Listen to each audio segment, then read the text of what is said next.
হিন্দু শাস্ত্র মতে গরুর পুরাণ অনুসারে যদি সন্ধ্যাবেলাতে কারোর মৃত্যু হঠাৎ হয়ে যায় তাহলে তার দাহ সংস্কার সকালে করা হয়, রাতে করা হয় না। গরুর পুরাণে বিস্তারিতভাবে এই ঘটনার উল্লেখ আছে।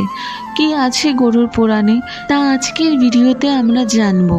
তাহলে শুরু করা যাক। এই পৃথিবীতে মানুষের যেমন জন্ম হয় ঠিক তেমনি সব মানুষের মৃত্যুও হবে, এটাই এই পৃথিবীর সবথেকে বড় সত্য। কিন্তু কিছু মানুষ আছে যারা এই সত্যকে মানতে পারে না। হিন্দু ধর্মে মৃত্যুর পর কেন মৃতদেহকে একা রাখা হয় না? কিছু কিছু এমন পরিস্থিতি আছে যেই পরিস্থিতিতে মৃতদেহকে দাহ সংস্কার করা হয় না বা কিছু সময়ের জন্য স্থগিত রাখা হয়। সবার আগে বলি, হিন্দু ধর্মে যদি কারোর মৃত্যু সন্ধ্যাবেলা বা রাতের বেলা হয় তাহলে তার মৃতদেহকে বাড়ির কোনো নিরাপদ স্থানে রাখা হয় এবং পরের দিন তার দাহ সংস্কার করা হয়। এছাড়াও যদি কোনো ব্যক্তির মৃত্যু পঞ্চক সময়ে হয়ে থাকে তাহলে তার মৃতদেহ কিছু সময়ের জন্য বাড়িতে রাখা হয়, তারপর পঞ্চক সময় কেটে গেলে তারপরে তার দাহ সংস্কার করা হয়। কারণ গরুর পুরাণে বলা হয়েছে যে সূর্যাস্তের পর বা পঞ্চক সময়তে যদি কোনো মৃত ব্যক্তির দাহ সংস্কার করা হয় তাহলে তার আত্মা মুক্তি পায় না, অতৃপ্ত থেকে যায়। এই জন্য কোনো মানুষ রাতে মারা গেলে তাকে দাহ সংস্কার সকালে করা হয়, কিন্তু রাতে সেই মৃত ব্যক্তির দেহ যতক্ষণ বাড়িতে থাকে সেই দেহকে একা রাখা হয় না, কেউ না কেউ মৃতদেহের পাশেই থাকে।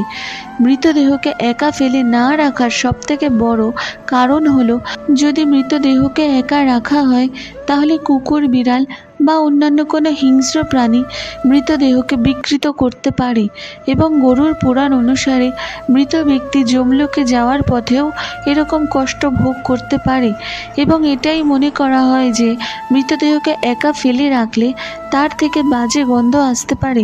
এই জন্য দেখা যায় যে সব দেহের পাশে কেউ যদি থাকে সেখানে চারিপাশে ধূপকাঠি জ্বালিয়ে রাখে।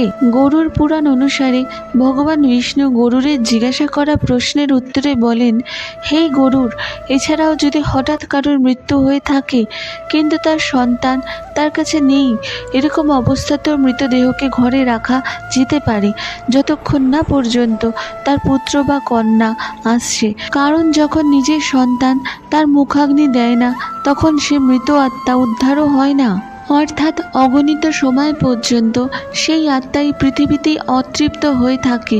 এরপর শ্রী বিষ্ণু বলেন, সূর্যাস্তের পর যদি কোনো ব্যক্তির শরীরকে জ্বালিয়ে দেওয়া হয় অর্থাৎ তার দাহ সংস্কার করা হয় তাহলে তার আত্মা পরের জন্মে অসুর, দানব এবং পিশাচের জনিতে জন্ম নেয়, যেখানে তাকে অনেক কষ্ট ভোগ করতে হয়। এই কারণেই হিন্দু ধর্মে রাতে মৃতদেহ দাহ করতে বারণ করা হয় এবং ভগবান বিষ্ণু বলেন যে রাতে মৃত শরীরকে যদি একা ফেলে রাখা হয় তাহলে আশেপাশের দুরাত্মা সেই শরীরে প্রবেশ করতে পারে, যার জন্য মৃত ব্যক্তি এবং তার পরিবারের সদস্যদের অনেক কষ্ট ভোগ করতে হতে পারে। তার সাথে ভগবান বিষ্ণু এটাও বলেন যে মৃতদেহকে এই কারণে একা রাখা হয় না কারণ মৃত ব্যক্তির আত্মা সেই সময় সেই স্থানেই থাকে এবং সে তার পরিবারের লোকজনদের দেখতে থাকে, কিন্তু পরিজনেরা তাকে দেখতে পায় না। বলা হয় মানুষের মৃত্যুর পর তার শরীর থেকে আত্মা বেরিয়ে আসে বা তার শরীরে আত্মা শূন্য হয়ে যায়, তাই কোনো বাজে আত্মা তার শরীর দখল করে নিতে পারে এবং এইগুলিই কারণ যে রাতে মৃতদেহকে একা ফেলে রাখা হয় না।